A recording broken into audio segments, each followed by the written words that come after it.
Bismillahirrahmanirrahim. Alhamdulillahirabbil alamin.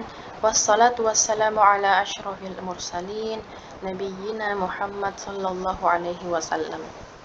Assalamualaikum warahmatullahi wabarakatuh.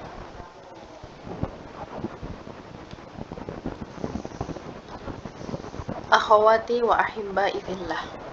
Alhamdulillah, pada kesempatan ini kita akan mempelajari sedikit tentang kaidah dalam bahasa Arab. Walaupun sebenarnya kaidah ini dalam kitab Al-Arabiyah Baina Yadak itu nanti dipelajari pada saat jilid yang kedua. Jilid yang pertama itu kita fokus untuk memperbanyak dulu kosakata. Ya, seperti kalau kita belajar bahasa dari orang tua kita sejak kecil, itu kan kita belajar dulu bagaimana mengucapkan kata demi kata. Ya, bukan langsung diajarkan kaidahnya. Nanti kaidah kita pelajari ketika kita belajar di sekolah. Namun kenapa ini penting? Ya, ini kenapa kami dahulukan? Ya, ini hanya sebagai gambaran singkat saja. Karena kami akan masuk nanti insyaallah pada poin tasrif, ya, seperti yang sudah kita pelajari pada bab yang kedua. Misalnya ada kata yaqra'u, taqra'u. Ya, kenapa kita menggunakan ya, kenapa kita menggunakan ta dan seterusnya, supaya kita tidak pusing, ya, bahwa itu ada kaidahnya. Hanya sampai pada titik itu insyaallah taala. Ya, baik. Jadi di sini ada qawaidu wa jadawilu lugawiyatun mufidatun. Kaidah-kaidah dan jadwal-jadwal atau tabel-tabel lugawiyah, bahasa yang mufidah atau yang bermanfaat insyaallah. Jadi qawaidul lughatil arabiyyah, kaidah-kaidah bahasa Arab itu terbagi dua. Ada qawaidun nahw dan ada qawaidus sarf. Kaidah nahwu dan kaidah sarf. Kaidah nahwu itu apa? Apa yang kita pelajari di dalamnya? Tu'rafu biha wazifatul kalimati dakhilal jumlati. Dengan mempelajari kaidah nahwu, kita akan mengetahui posisi kata di dalam sebuah kalimat atau jumlah. Posisinya itu apakah dia sebagai pelaku atau fa'il atau maf'ulun bih dan seterusnya. Wadabtu awakhirul kalimat, dan menentukan harokat akhir dari sebuah kata. Misalnya Muhammadun, Muhammadin, Muhammadan, ya.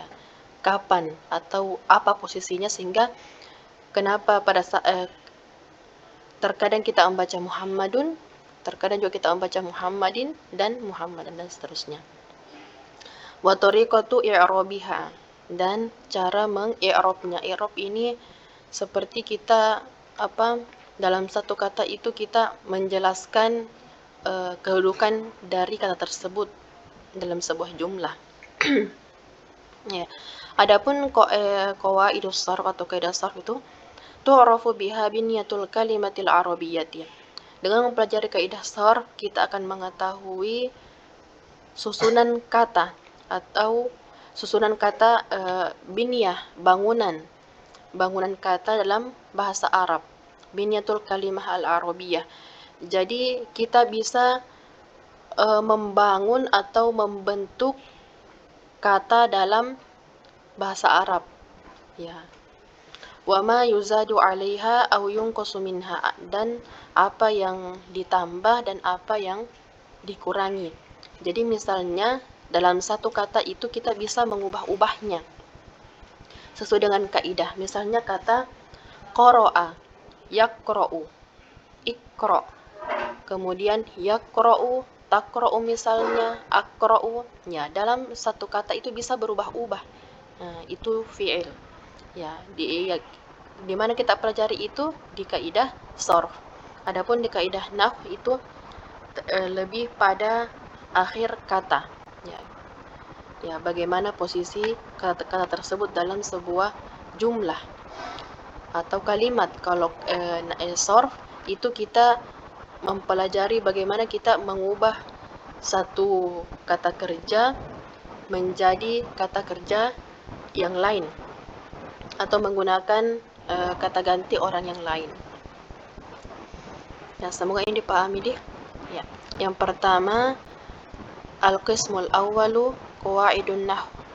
Ya, bagian yang pertama itu kaidah nahw. Aqsamul kalimatil arabiyyati.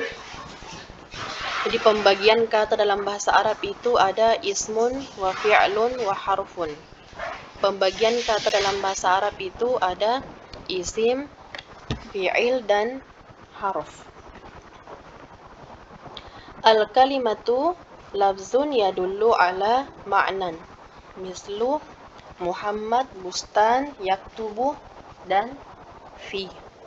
Jadi sebelum kita berbicara tentang pembagian kata, kita harus mengetahui dulu apa itu al-kalimah. Al-kalimatu itu atau kata lafzun yadullu ala ma'nan. Lafaz yang menunjukkan suatu makna seperti Muhammad. Nah, ini satu kata atau kata ini al-kalimah. Bustan, yaktubu, dan fi. Ini Muhammad nama orang, bustan itu ya yaktubu ini kata kerja, ini isim, ini bustan, fi ini harf. Kemudian di sini kita akan mempelajari lagi pembagian dari al-kalimah. Yang pertama yaitu isim.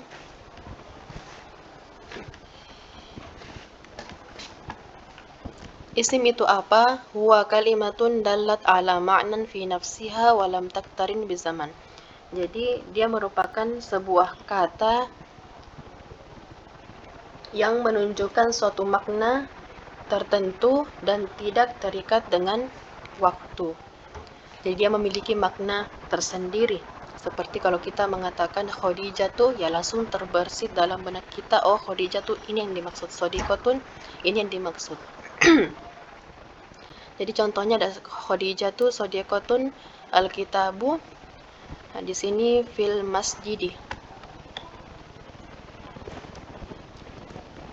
Ya, ini fi-nya bukan ism di, ya, tapi ini al-masjidi, kemudian walidun. Ini isim semua. Di antara alamatul ismi, di antara ciri-ciri atau tanda-tanda isim itu al-jar.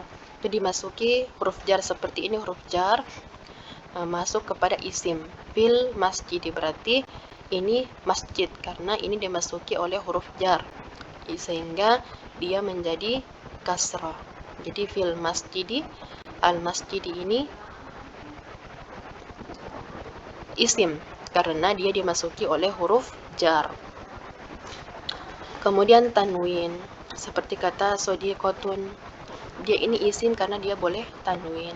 Kemudian dimasuki oleh alif lam.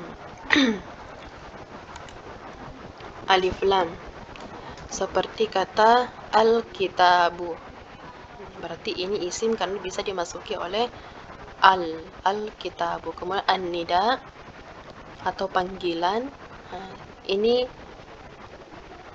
panggilan ini ya, harfun nida ini masuk kepada walidun, berarti walidun ini isim karena bisa dimasuki oleh harfun nida atau ya walidu, ya Muhammadu, ya Fatimatu. Berarti nama-nama semua ini merupakan isim karena dia bisa dimasuki oleh harfun nida. Ya, semoga bisa dipahami. Kita masuk kepada fi'il atau fi'ilun.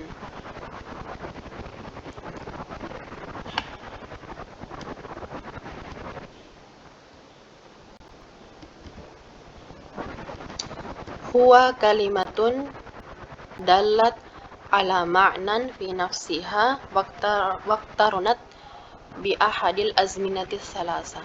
Jadi dia merupakan sebuah kata yang menunjukkan sebuah makna tertentu, waqtarunat bi ahadil azminatis salasa, dan dia berkaitan dengan waktu atau zaman as-salasah yang tiga, ada lampau, sekarang, dan mustaqbal atau yang akan datang.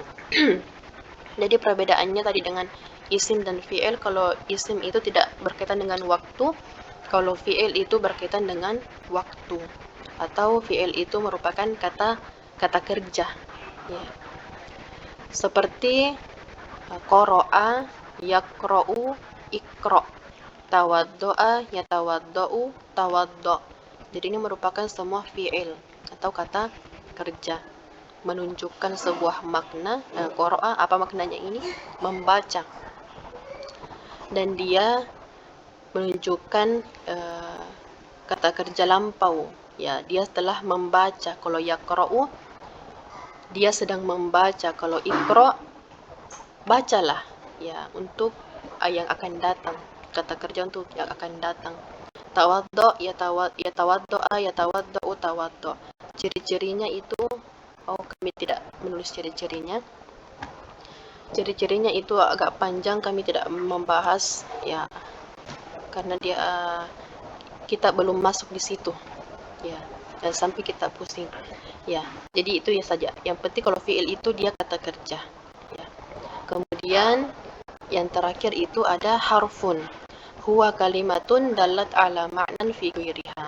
Jadi dia sebuah kata dalat yang menunjukkan kepada makna, atau dia mempunyai makna fi ghairiha. Nanti dia memiliki makna ketika dia disambung dengan isim yang lainnya. Kalau dia berdiri sendiri, tidak dimengerti apa yang dimaksud. Ya, jadi fal harfu lahu ma'nan. Harf itu memiliki makna. Nah, walakin ma'nahu la yadhharu illa fit tarqib. Akan tetapi artinya itu tidak nampak kecuali ketika dia dalam rangkaian sebuah jumlah. Ya, seperti kata ila, ke. Apa maksudnya ke? Ya. Jadi tidak dimengerti apa maksudnya. Min, dari. Apa maksudnya min? Kemudian wa, dan. Ya, tidak ini. Nanti dia kelihatan maknanya ketika dia bersambung dengan isim yang lain. Alamatuhu, ciri-cirinya itu alla yakbala syai'an min alamatil ism wala syai'an min alamatil fi'l. Jadi ciri-cirinya itu tidak menerima ciri-ciri isim dan tidak menerima ciri-ciri fi'il. Jadi ya, jadi semua ciri-ciri isim dan fi'il, harf itu tidak menerimanya atau selain dari itu. Ya, seperti ini. Ya, itu. Jadi ada isim, fi'il, dan harf. Nah, sekarang kita mencoba untuk melihat ini. Dan kita bagi-bagi isim dan yang mana itu fi'il dan harf. Ya, seperti ini. Al-ummu hadza adhanul fajri.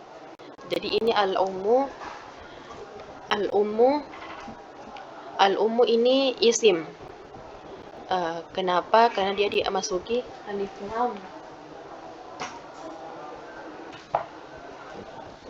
Ya, kemudian hadza adzanul fajri. Ini semua isim. Kemudian al-ab, Allahu akbar, ini semua juga isim. Jadi ini yang biru isim. Ainul auladu juga isim semua. Al-ummu sa'dun, dia isim. Al-hammamu juga isim. Kemudian di sini yatawadda'u, dia fi'il, yakuni fi'il, sholli fi'il semua, dia kata, kemudian waw, kemudian fi, ya itu saja. Fi dan waw di sini dia merupakan harf. Ya. Yang selainnya itu merupakan isim. Isim, fi'il, dan harf. Ya.